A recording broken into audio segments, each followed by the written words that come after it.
Memasuki pekan pertama tahun 2022, harga kebutuhan pokok di Bandar Lampung masih terus naik. Harga cabai yang naik drastis kini banyak dikeluhkan warga. Seperti terpantau di Pasar Tugu Tanjung Karang Timur pada Senin pagi.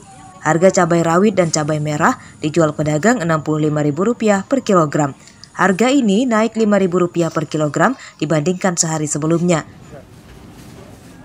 Yang mencengangkan lagi, harga cabai rawit jenis cablak atau biasa disebut cabai setan yang tembus Rp100.000 per kilogram. Menurut pedagang, modal cabai setan dari agen sudah tinggi dan stoknya sedikit. Cabai cablak yang gila sekarang, 80 beli, 100 ngecap.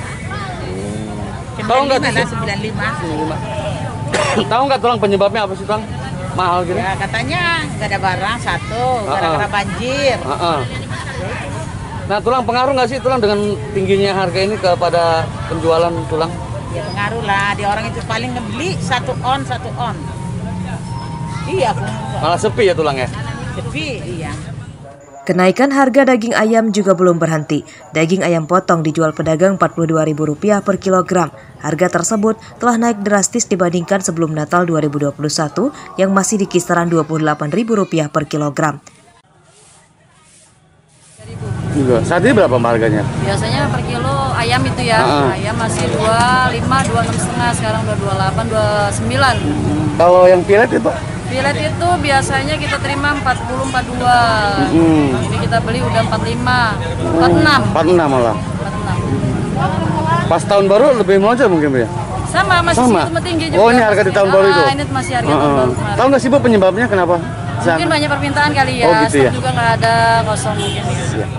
Harga bawang merah, minyak goreng, dan telur ayam juga masih belum turun sejak sebelum Hari Raya Natal lalu. Para pedagang meminta pemerintah tidak hanya menjamin stok pangan saja, namun juga menjaga harganya tetap stabil. Dampak kenaikan bahan pokok tersebut, para pedagang mengalami penurunan omset sebab umumnya warga kini mengurangi pembelian dan ada juga yang tidak jadi membeli karena harganya mahal. Arsadi Saputra melaporkan dari Bandar Lampung.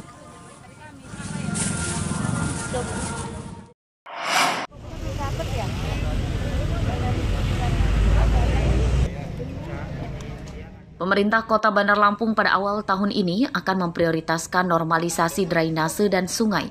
Tujuannya untuk mengantisipasi bencana banjir mengingat telah masuknya musim hujan. Normalisasi drainase dan sungai didahulukan di wilayah rawan banjir.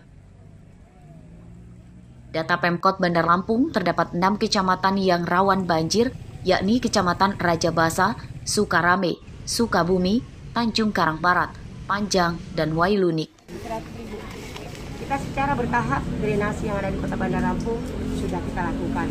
Yang kemarin tuh drainase yang dekat Afurkon antara Afurkon Pemda di Ponorogo itu kan sudah kita pasang ini beton ya besar ke bawah.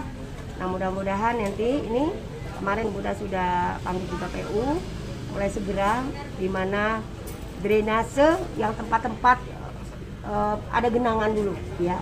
Nanti secara bertahap akan kita lakukan dan banjir tidak ada di Kota Bandar Lampung. Masyarakat juga diimbau agar tidak membuang sampah ke drainase dan sungai, sebab sampah dapat menjadi penyebab banjir karena saluran air tersumbat. Jeffrey Arifin melaporkan dari Bandar Lampung.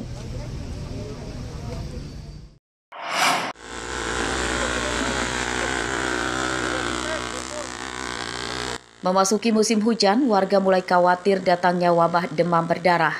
Warga pun lebih awal melakukan pencegahannya dengan melakukan pengasapan atau fogging.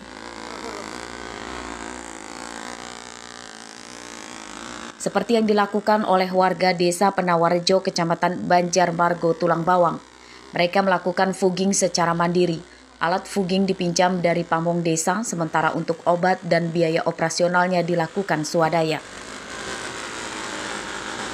Per RT, per blok, sengaja untuk mengurangi wabah demam berdarah karena di kampung kami sudah banyak yang terjangkit demam berdarah.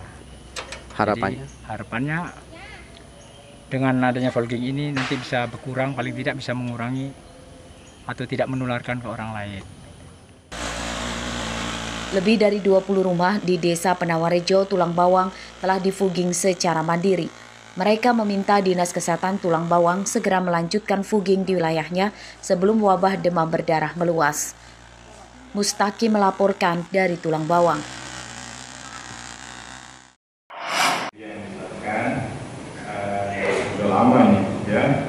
Sosialisasi program Kartu Petani Berjaya atau KPB akan terus digenjot pemerintah Provinsi Lampung memasuki 2022. Hal itu disampaikan pada rapat program di Gedung Pusiban Senin siang bersama puluhan distributor pupuk se-Lampung. Program itu diharapkan menjadi solusi penyaluran pupuk subsidi tahun anggaran 2022 di Lampung untuk meneruskan surat Menteri Pertanian dan Gubernur Lampung perihal alokasi pupuk bersubsidi 2022. Ini udah tengah bulan. Sejak diluncurkan pada 2020, diklaim sudah ada 200.000 lebih petani yang masuk program Kartu Petani Berjaya. Pemprov kini masih mencoba menjalin kerjasama dengan beberapa bank untuk proses pembayaran dari petani. Sudah banyak petani yang terregistrasi sudah sekitar 230.000 dan yang bertransaksi dengan KPB khususnya untuk pembelian pupuk separuhnya sekitar 110.000. Baru satu bank yang nyekrup dengan KPB yaitu Bank BNI. BNI kan sebelumnya tidak pernah dia main di petani kan. Sekarang dia sudah sekitar 168 miliar. Dewan Perwakilan Daerah akan mendorong pemerintah untuk segera merapikan administrasi pembagian pupuk bersubsidi pada petani. Sebab meski harganya murah, pupuk subsidi sangat sulit dicari di pasaran. Musim tanam sudah berlalu, sudah berjalan mulai Oktober tadi bagaimana yang disampaikan oleh Pak Kepala Dinas. Oleh karena itu, pusat pun juga harus melakukan proses-proses tepat waktu sehingga masyarakat atau petani bisa mendapatkan pupuk tepat waktu pada saat tanam itulah mereka mendapatkan pupuk. Kartu Petani Berjaya dijanjikan akan menjadi sistem yang mengintegrasikan semua kepentingan para petani dan semua pihak bersama-sama. Petani bisa mendapat kepastian sarana mulai bibit hingga sarana produksi dan informasi pupuk subsidi. Robi Laste dan Arsadi Saputra melaporkan dari Bandar Lampung.